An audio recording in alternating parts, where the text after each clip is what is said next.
Ang programang ito ay rated SPG. Striktong patnubay at gabay ng magulang ang kailangan. Maaaring may masiselang tema, lengguwahe, karahasan, sexual, horror o droga na hindi angkop sa mga bata.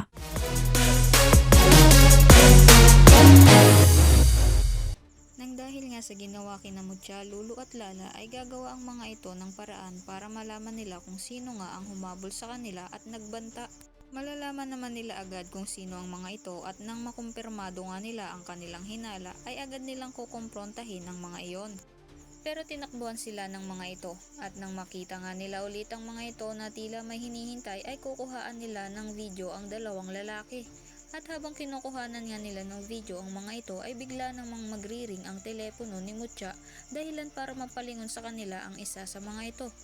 Nang akmang pupuntahan sila nito ay tinawag naman ito ng kasama nito at agad din umalis.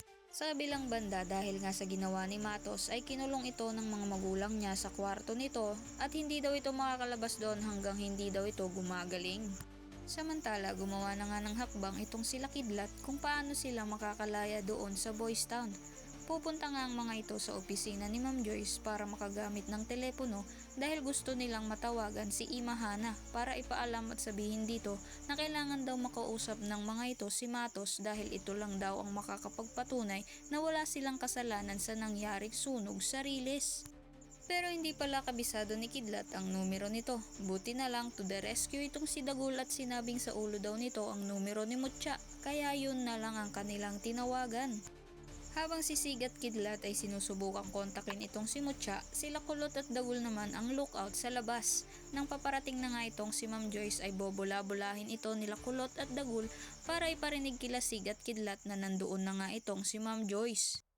Pipigilan pa sana nila itong pumasok sa loob ng opisina pero walang nagawa itong si Dagul at Kulot at sa pagpasok nga ni Ma'am Joyce sa opisina ay magugulat ito na tila ba na may nakita itong multo.